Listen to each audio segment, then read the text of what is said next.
उत्तराखंड में मौसम का मिजाज बदल गया है। पहाड़ों पर कई जगह पर बर्फबारी हो रही है। प्रदेश के अलग अलग जगह से हमें तस्वीरें मिल रही हैं जो हम आपको दिखाने भी जा रहे हैं। ये तस्वीरें मसूरी से लेकर धनौल्टी, चक्राता, पिथौरागढ़, उत्तरकाशी और जोशीमठ में बर्फबारी की हैं। मसूरी, धनौल्टी, चक्राता सभी तरफ आप नजर दौड़ाइए, बर्फ की सफेद चादर बिछी हुई है। पेड़, गाड़ियां, सड़क, हर तरफ सफेदी ही सफेदी है। पहाड़ों में किस तरह बर्फबारी हो रही है और मौसम विभाग ने भी यही अनुमान लगाया है कि आने वाले कुछ दिनों तक बर्फबारी का ये सिलसिला जारी रहेगा। मैदानी इलाकों में बारिश और पहाड़ों पर बर्फबारी का अनुमान मौसम विभाग ने लगाया है।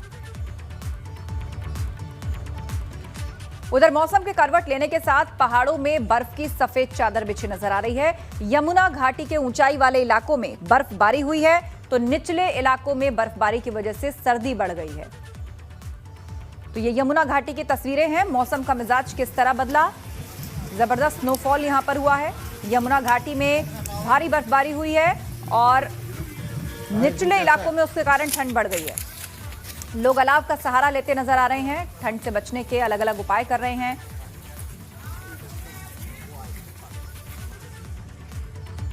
उधर उत्तरकाशी में भी मौसम का मिजाज बदल गया है। जिले के ऊंचाई वाले इलाकों में बर्फबारी हुई है। गंगोत्री, यमुनोत्री, हर्षित, झाला, सुखीटॉप और चौरंगी खाल समेत कई इलाकों में बर्फबारी हुई। सुखीटॉप में तो बर्फबारी इस कदर हुई कि हर ओर बर्फ की चादर बिछी नजर आ रही है। सेब के पेड़ों की टहनियों पर बर्फ जम गई है।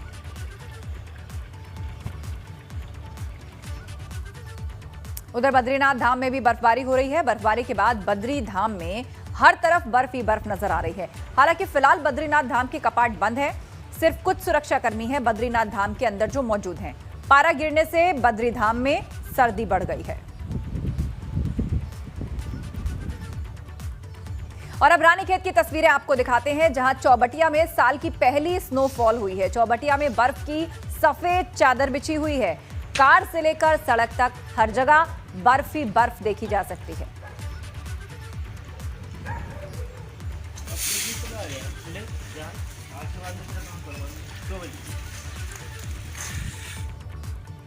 विकासनगर के ऊंचाई वाले इलाकों में भी मौसम का मिजाज बदल चुका है। चक्राता इलाके में बर्फबारी हुई है। सैलानी भी बर्फबारी का लुत्फ उठाने के लिए पहुंच रहे हैं, लेकिन बर्फबारी के चलते चक्राता त्यूनी मोटर में लोखंडी और कोटी कंसार के पास मार्ग बाधित है। बर्फबारी के कारण मार्ग बाधित हुआ है, जिसे जेसीबी की मदद से खोलने की कोशिश की जा रही है।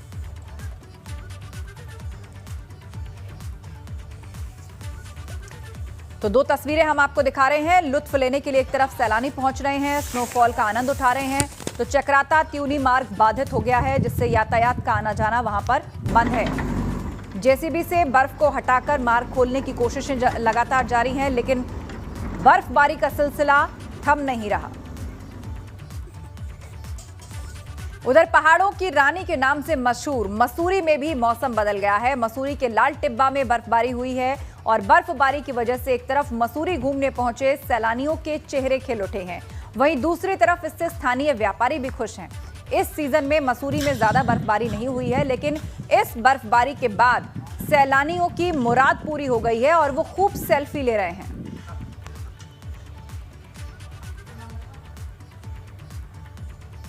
उधर टिहरी में भी मौसम बदल गया है। धनौल्टी में बर्फबारी हुई है। धनौल्टी पर्यटन के लिहाज से काफी अहम है, इसीलिए बर्फबारी से पर्यटन से जुड़े जो व्यापारी हैं वो काफी खुश हैं। बर्फबारी की खबर के बाद प्रशासन अलर्ट पर है। प्रशासन और आपदा कंट्रोल रूम अलर्ट पर हैं। अगर बर्फबारी की वजह से कहीं पर रास्ता बंद होता है तो उसे फौरन खोलने के निर्देश हैं। साथ ही जिले के दूरस्थ इलाकों जैसे घनसाली, प्रतापनगर, धौलधार, जाखणीधार, बूढ़ा केदार, गंगी, जौनपुर में खाद्यान्न सामग्री पहुंचाई जा चुकी है।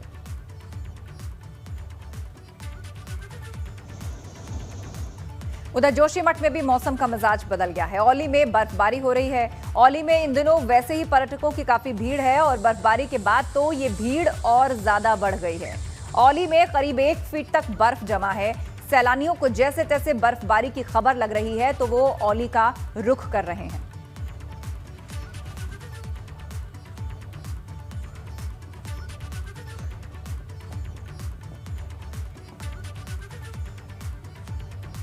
आज भी बारिश और बर्फबारी की संभावना मौसम विभाग ने जताई है और उसके लिए बाकायदा अलर्ट जारी किया है। कल से मौसम साफ होने की उम्मीद जताई जा रही है। ऊंचाई वाले इलाकों में आज भी स्नोफॉल हो सकता है। मैदानी इलाकों में भी आज बारिश की संभावना है। तो एक तरफ बर्फबारी की तस्वीरें हमने आपको दिखाई, पहाड़ी इलाकों में लगातार बर्फ पड़ रही है, तो मौसम विभाग ने अलर्ट जारी किया है कि एक दिन और ऐसा ही मौसम रहेगा। मैदानी इलाकों में बारिश और पहाड़ों पर बर्फबारी देखने को मिलेगी। हालांकि उसके बाद कुछ बदलाव हो सकता है, लेकिन अभी एक दिन यानी कि आने वाले 24 घंटे में भी मौसम ऐसा ही बना रहने का आसार है। देहरादून से रवि कैमथुरा हमारे साथ लाइव जुड़ रहे हैं। रवि, देखिए, हमने तस्वीरें दिखाई हैं अपने दर्शकों को, अलग अलग जगह की जबरदस्त स्नोफॉल हुआ है। दिखने में तस्वीरें जितनी खूबसूरत लग रही हैं, वहां रहने वाले लोगों के लिए थोड़ी दिक्कतें बढ़ जाती हैं, रास्ते बंद हो जाते हैं। व्यापारी लेकिन बड़े खुश हैं कि कोरोना काल में जितना नुकसान हुआ, अब स्नोफॉल के चलते और ज्यादा सैलानी वहां पहुंचने लगे हैं। मैदान में क्या हाल है? जी बिल्कुल आस्था, देखिए, क्योंकि 3 तारीख से उत्तराखंड में जैसे मौसम बदला है, अच्छी बारिश पूरे प्रदेश में मिली है और ऊपरी जो पहाड़ी इलाके हैं वहाँ पर अच्छी बर्फबारी देखने को मिल रही है। जिस तरीके से मौसम विभाग का अनुमान था कि 2200 मीटर तक भी बर्फबारी हो सकती है, उसी तरीके से हुआ और बहुत निचले इलाकों तक इस बार बर्फ देखने को मिली है। अभी जो मैदानी इलाकों की स्थिति जहाँ तक आपने पूछी, तो वहाँ पर अच्छी बारिश है। कभी कभी बीच के वक्त पर धूप जरूर खिल रही है, लेकिन जो बारिश हुई है उसने काफ़ी ठंड मैदानी इलाकों में बढ़ा दी है। अभी जो आने वाले 24 घंटे हैं उसमें जो पहाड़ी ज़िले हैं, जो ऊंचाई वाले इलाके हैं, वहाँ पर बर्फबारी का सिलसिला जारी रहेगा। मैदानी इलाकों पर रुक रुक कर बारिश होती रहेगी। तो अभी जिस तरीके से ये बारिश और बर्फबारी काफ़ी सुकून भरी भी है, क्योंकि लंबे वक्त बाद उत्तराखंड में बारिश हुई है और ऐसे में जो सैलानी हैं, जो पर्यटक हैं उत्तराखंड में बहुत भारी संख्या में लगातार पहुँच रहे हैं, क्योंकि वीकेंड भी है और ऐसे में और ज़्यादा भीड़ देखने को मिल रही है। लेकिन इसके साथ ही साथ क्योंकि कुछ परेशानियाँ भी होती हैं, ऐसे क्षेत्र होते हैं जहाँ पर बर्फबारी से आवाजाही ठप हो जाती है, बिजली जो है बाधित हो जाती है। तो ऐसे में तमाम जो विभाग है इससे संबंधित उनको ये निर्देश दिए गए हैं कि वो त्वरित इस पर कार्रवाई करें। और इसी को देखते हुए खास तौर पर जो एसडीआरएफ है वो भी लगातार रेस्क्यू चला रही है। इसी बीच कुछ खबरें ऐसी भी थी कि कई गाड़ियां बर्फ में फंसी हैं, तो वहाँ पर एसडीआरएफ का रेस्क्यू भी हुआ है, जिस तरीके की तस्वीरें हमारे बीच आई हैं। तो ऐसे में लोगों को सावधानी बरतने की आवश्यकता है। हालांकि जो बर्फबारी हो रही है उसका लुत्फ जरूर उठा सकते हैं। जी आस्था। जी हाँ, बिल्कुल, बर्फबारी का लुत्फ जरूर उठा सकते हैं। आप हमारे साथ बने रहिए, आगे भी हम आपसे चर्चा करेंगे। तो मैदानी इलाकों में बारिश और पहाड़ों पर बर्फबारी, इसका अलर्ट मौसम विभाग ने दिया है। देहरादून से अगली खबर आ रही है। उत्तराखंड में स्कूल खोलने के लिए गाइडलाइंस को जारी कर दिया गया है। स्कूल खोले जाने से पहले पूरे तरीके से उनको सैनिटाइज किया जाएगा। हर एक विद्यालय में कोविड-19 के लिए एक नोडल अधिकारी नामित होंगे, जो कि कोविड-19 का पालन करवाने के लिए जिम्मेदार होंगे। विद्यार्थियों को hand wash, sanitiser, thermal screening करने के बाद ही स्कूल में एंट्री दी जाएगी। स्कूल में मास्क पहनना कंपलसरी होगा। तो ये दिशा निर्देश जारी कर दिए गए हैं जो स्कूल खुलने जा रहे हैं देहरादून में। उसमें किस तरह की तैयारियां और गाइडलाइंस को फॉलो किया जाएगा, वो दिशा निर्देश जारी कर दिए गए हैं। रवि से इस पर अपडेट लेते हैं। रवि, प्रशासन ने तो अपनी तैयारियां कर ली हैं और स्कूल इतने समय बाद खुलने जा रहे हैं, तो उसमें एहतियात बरते जा रहे हैं, लेकिन बड़ा सवाल यह है कि क्या स्टूडेंट्स उस तादाद में आएंगे अभी? जी देखिए आस्था, 8 फरवरी से कक्षा 6 से और 12वीं तक की सभी कक्षाएं सुचारू रूप से संचालित होनी शुरू हो जाएंगी। और ऐसे में क्योंकि कोविड का संक्रमण अभी पूरी तरीके से टला नहीं है, इस वजह से गाइडलाइंस जो है जारी की गई हैं। जैसे कि आपने बताया कि मास्क पहनकर आना अनिवार्य होगा और स्कूल में एक ऐसी जिम्मेदारी किसी को दी जाएगी जो इसका नोडल बनाया जाएगा कि किसी भी कोई भी बच्चा किसी तरीके की यहाँ पर कोई लापरवाही ना हो जिससे कोरोना का संक्रमण हो। तो ऐसे में तमाम स्कूलों के लिए गाइडलाइंस जारी की गई हैं कि जो भी कक्षाएँ संचालित होंगी वहाँ पर कोविड प्रोटोकॉल के पूरी तरीके से उन नियमों का पालन हो सके ताकि कोविड संक्रमण ना हो। लेकिन इसके साथ ही जो जहाँ तक स्टूडेंट्स की बात है, तो लंबा वक्त हो गया है, क्योंकि 10वीं और 12वीं की कक्षाएं तो संचालित हुई थी, लेकिन अब 6वीं से 12वीं तक की सभी कक्षाएं संचालित होनी है। ऐसे में बच्चे भी बहुत लंबे वक्त बाद स्कूल जाएंगे और वो जिस तरीके से कोविड का संक्रमण रहा और एक वो डर था, वो डर भले ही अब धीरे धीरे खत्म हो रहा है, वैक्सीनेशन लगातार जारी है, लेकिन ऐसे में अभी भी जो लापरवाही न बरती जाए, तो इस वजह से तमाम स्कूलों में एक जिम्मेदार, एक नोडल अधिकारी नियुक्त किए जाएंगे। ये जिम्मेदारियां स्कूलों को दे दी गई हैं ताकि किसी भी तरीके की कोई लापरवाही ना हो। तो ऐसे में सभी कक्षाएं संचालित होंगी। बच्चों को भी इंतजार है कि लंबे समय बाद वो स्कूल जा सकेंगे और पेरेंट्स भी चाहते हैं कि ये कक्षाएं संचालित हो सकेंगी। तो जिस तरीके से ऑनलाइन और ऑफलाइन पहले 10वीं 12वीं की कक्षाएं थी, कोई बाध्यता नहीं थी, उस पर अभी थोड़ा सा संशय है कि क्या बाध्यता होगी कि सभी को स्कूल जाना है या फिर ऑनलाइन क्लासेस भी जारी रहेंगी। लेकिन जो अभी तक की जानकारी है उसमें यह है कि हो सकता है कि ऑनलाइन क्लासेस अब खत्म कर दी जाए और स्कूल ही सबको जाना पड़े। जी आस्था। जी हाँ, बिल्कुल। तो प्रशासन ने तैयारी पूरी कर ली है। अब देखना यह होगा कि कितने बड़े पैमाने पर स्टूडेंट्स जो हैं वो अब आते हैं स्कूल में। बहुत शुक्रिया रवि अपडेट के लिए। धर्मनगरी हरिद्वार में हर्ष फायरिंग का एक वीडियो वायरल हो रहा है, जिसमें एक युवक अपनी कार के अंदर हर्ष फायरिंग कर रहा है। अपने दोस्तों के साथ चला रहे युवक ने लाइसेंसी रिवॉल्वर से हवा में 2 राउंड फायर किए और इसका वीडियो व्हाट्सएप स्टेटस पर अपलोड कर दिया। अब पुलिस ने युवक के खिलाफ रानीपुर कोतवाली में मुकदमा दर्ज कर दिया है और मामले की जांच में जुट गई है।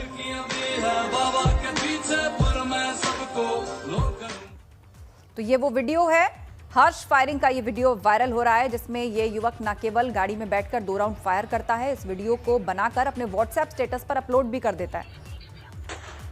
पुलिस ने इस युवक के खिलाफ अब मामला दर्ज कर लिया है।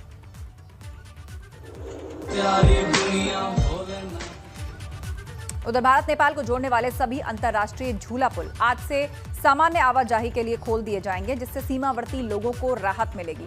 नेपाल की ओर से झूला पुल को खोलने के पहले ही अनुमति दे दी गई थी। अब भारतीय प्रशासन ने भी पुल खोलने के आदेश जारी कर दिए हैं। आपको बता दें कि 24 मार्च 2019 को झूला पुल को कोरोना महामारी और चीन और नेपाल के साथ आपसी मतभेद के चलते बंद किया गया था। अब आज से 10 महीने बाद सामान्य आवाजाही के लिए झूला पुल खोल दिया गया है।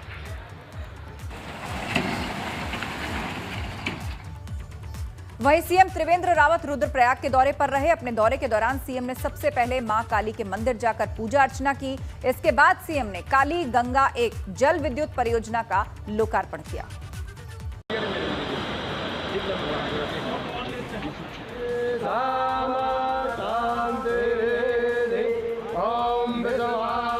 सीएम त्रिवेंद्र सिंह रावत रुद्रप्रयाग पहुंचे तो उन्होंने अपने दौरे की शुरुआत मां काली के दरबार से की।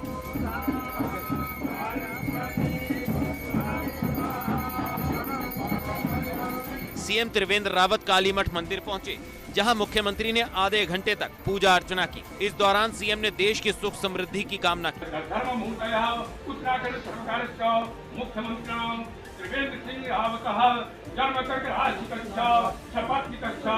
इसके बाद मुख्यमंत्री काली गंगा जल विद्युत परियोजना का लोकार्पण करने पहुंचे। सीएम ने परियोजना की शुरुआत की।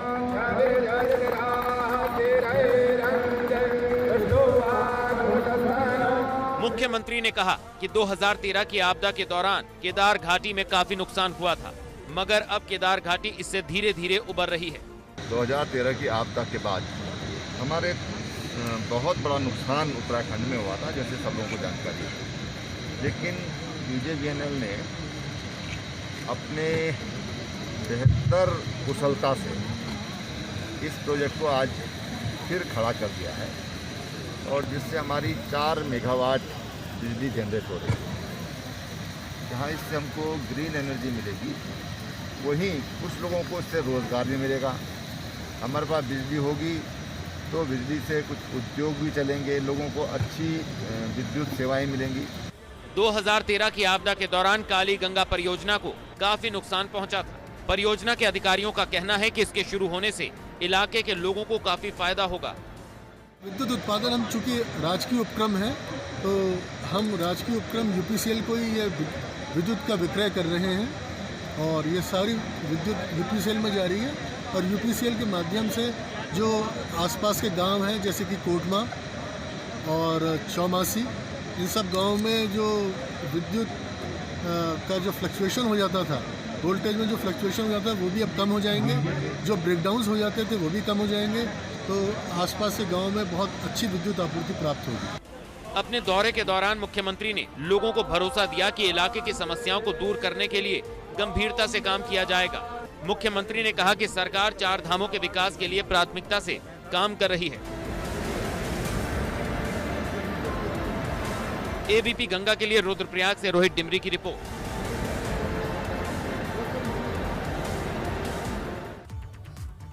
अपने दौरे के बाद सीएम त्रिवेंद्र रावत ने प्रेस कॉन्फ्रेंस भी की। इस दौरान मुख्यमंत्री ने कहा कि प्रदेश सरकार सूबे के विकास के लिए पूरी तरह से प्रयासरत है। ट्रेन बन रही है, एयर कनेक्टिविटी हो गई है और उधर रोड बन गई है और थोड़ा बहुत रह गई है। अब जो वैकल्पिक मार्ग होंगे केदारनाथ के लिए प्रस्तावित है रोपवे का, तो नेशनल पार्क है, तो उसके लिए हमारी जो अभी डीपीआर तैयार हो रही है। यमुनोत्री के लिए हमारा फाइनल हो गया है, उसके टेंडर होंगे, उसके लिए बहुत जल्द रुपये बनेगा। और अब बड़ी खबर देहरादून से। कल से कुमाऊं के दौरे पर डीजीपी रहेंगे। 6 से 8 फरवरी तक कुमाऊं मंडल का वो दौरा करेंगे। पुलिसकर्मियों के साथ इस दौरान सम्मेलन, आम जन के साथ संवाद भी करेंगे।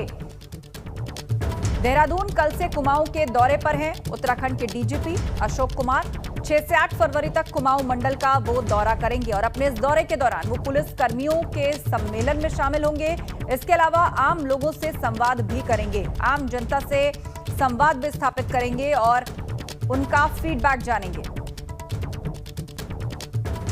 6 से 8 फरवरी तक उत्तराखंड के डीजीपी कुमाऊं मंडल का दौरा करेंगे। हरिद्वार से अगली खबर, आज बैरागी अखाड़ों की महत्वपूर्ण बैठक होने जा रही है। बैठक में कुंभ मेले में हो रहे कार्यों पर चर्चा होगी। कुंभ के कार्यों से नाराज है कई साधु संत, महाकुंभ के अधूरे कामों से नाराज है संत। संतों को टेंटों पंडालों के लिए जमीन अलॉटमेंट से उनमें नाराजगी है। पिछले काफी दिनों से नाराज चल रहे हैं बैरागी अखाड़ों के संत। मेला अधिकारी दीपक रावत से भी कई दौर की बातचीत इस पर हो चुकी है। तो महाकुंभ के अधूरे कामों से एक बार फिर से असंतुष्टि जताई संतों ने, वो नाराज है। उनको जो टेंटों पंडालों के लिए जमीन का अलॉटमेंट किया गया है उसको लेकर वो नाराज है। ज्यादा जानकारी के लिए पंकज राणा का रुख करते हैं। पंकज, बताइएगा, तारीख नजदीक आ रही है और संत लगातार एक ही बात कह रहे हैं कि तैयारियां पूरी नहीं है, ठीक नहीं है और अब तो टेंटों के लिए जो जमीन दी गई थी उससे भी नाराज हो गए हैं। बिल्कुल आस्था, देखिए उत्तराखंड में सबसे बड़ा आयोजन महाकुंभ का होने जा रहा है और संभवतः ये माना जा रहा है कि अब इसकी शुरुआत मार्च महीने से होगी। अब मुश्किल से सरकार और प्रशासन के पास 15-20 दिन का वक्त है जब महाकुंभ के लिए तमाम जो श्रद्धालु और संत हैं वो हरिद्वार पहुंचना शुरू हो जाएंगे। लेकिन अभी तक श्रद्धालुओं के और तमाम संतों के रहने की व्यवस्था कहाँ होगी उसको लेकर अभी कोई तैयारी नहीं की गई है। कहाँ पर टेंट लगेंगे, कहाँ पर पंडालों की व्यवस्था की जाएगी वो नहीं है। उसको लेकर संतों में बड़ी नाराजगी भी है और कई बार इस दौर की वार्ता मेला अधिकारी से भी हो चुकी है। लेकिन इस पे अंतिम निर्णय अब राज्य सरकार लेगी। कहाँ टेंट लगेंगे राज्य सरकार मेला प्रशासन को बताएगी, उसके बाद जमीनों का अलॉटमेंट किया जाएगा। लेकिन आज बड़ी बात यह है कि बैरागी समाज के जो तमाम संत हैं उनकी एक बड़ी बैठक आज हरिद्वार में होने जा रही है। वो उसमें बैठकर बातचीत करेंगे और कुछ काम जो अधूरे रह गए हैं उनको लेकर ही मंथन करेंगे। संभवतः माना जा रहा है कि टेंटों को लेकर जो अभी जमीनों का अलॉटमेंट नहीं हुआ है उसको लेकर चर्चा करेंगे। जो बैरागी कैंप का एरिया है वहां पर उनके टेंट लगाए जाने हैं। तमाम साधु संत हरिद्वार पहुंचेंगे, उनकी व्यवस्था कैसे की जाएगी, क्योंकि अखाड़ों में और जो धर्मशालाएं हैं उनकी तमाम जो व्यवस्थाएं हैं उसमें पर्याप्त रूप से इतने लोग नहीं रह सकते हैं जितने कुंभ के दौरान आएंगे। लेकिन इसीलिए वो टेंटों और पंडालों की व्यवस्था की मांग कर रहे हैं। तो आज बैठक में निर्णय लेंगे और मेलाधिकारी से ही बातचीत करेंगे कि वो कब टेंटों के लिए जमीन करेंगे। उसके बाद आगे की जो निर्णय होगा उस पर आगे कार्रवाई की बात करेंगे। जी हाँ, बिल्कुल, आप नजर बनाए रखिए इस पूरे घटनाक्रम और हलचल पर। आगे भी हम आपसे अपडेट लेंगे। जानकारी के लिए बहुत शुक्रिया पंकज आपका। उधर केंद्र सरकार ने कुंभ के लिए एसओपी तो जारी कर दी है, लेकिन बड़ा सवाल यह भी है कि क्या अधिकारी कुंभ के दौरान एसओपीज का पालन करवा पाएंगे। इसकी परीक्षा 11 और 16 फरवरी को होने जा रहे स्नान के दौरान भी हो जाएगी।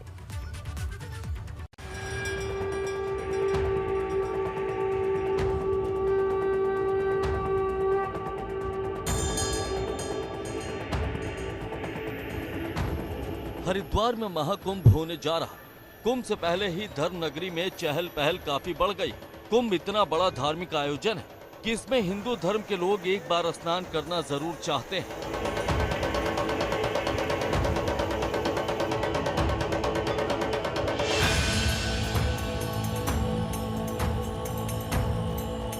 कुंभ की रूपरेखा अभी तय नहीं हुई, मगर केंद्र सरकार की तरफ से कोविड को लेकर एसओपी जारी कर दी गई। मेला प्रशासन के लिए कुंभ से पहले अपनी तैयारियों को परखने के लिए 2 बड़े मौके हैं। 11 फरवरी को मौनी अमावस्या है और 16 फरवरी को बसंत पंचमी का स्नान है। 14 जनवरी को मकर संक्रांति का स्नान जिला प्रशासन ने बहुत अच्छे से कराया है। इसमें पुलिस और प्रशासन की भूमिका बहुत अच्छी रही है। उसी प्रकार आगे के भी स्नान कराए जाएंगे। इस बीच एसओपी जो भारत सरकार द्वारा जारी की गई है उसका भी एक ट्रायल, ये मान लिया जाएगा कि उसका एक ट्रायल हो जाएगा। इस बीच आप देख ही रहे हैं कि जो एसओपी है उसी के अनुरूप जो है हमारे अधिकारी जो हैं और पुलिस के अधिकारी कर्मचारी हैं वो कर रहे हैं। और मैं समझता हूँ कि एक अच्छा स्नान होगा मकर संक्रांति की तरह। इन 2 बड़े स्नान से धर्म नगरी में होने जा रहे श्रद्धालु की कोविड जाँच भी शुरू हो गई। साथ ही मास्क पहनने पर भी पूरा जोर दिया जा रहा है। यहाँ पे कोरोना की जांच हो रही है और हमने जांच करवाई है। अच्छा लगा, बहुत अच्छी बात है। अभी तो पता नहीं है, तो बताएंगे। अब उन्होंने नंबर वगैरह नोट कर लिया, हमारे घर का एड्रेस वगैरह नोट कर लिया उन्होंने। यहाँ पे कोरोना टेस्ट हुआ है अभी, तो अब रिपोर्ट तो जब भी देंगे, लेकिन नंबर एड्रेस लिख लिया है। तो लग रहा है आपको ठीक है ये कदम? हाँ, ये सही है। केंद्र सरकार के निर्देशों के बाद बॉर्डर एरिया पर भी चौकसी बढ़ा दी गई।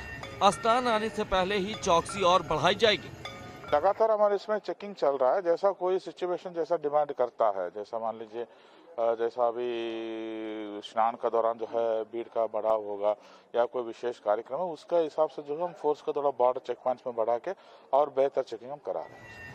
कोरोना की वजह से इस बार कुंभ के दिव्य और भव्य होने पर सस्पेंस है। केंद्र की गाइडलाइंस की वजह से प्रदेश सरकार कुंभ की अवधि छोटा कर सकती है। एबीपी गंगा के लिए हरिद्वार से पंकज राणा की रिपोर्ट।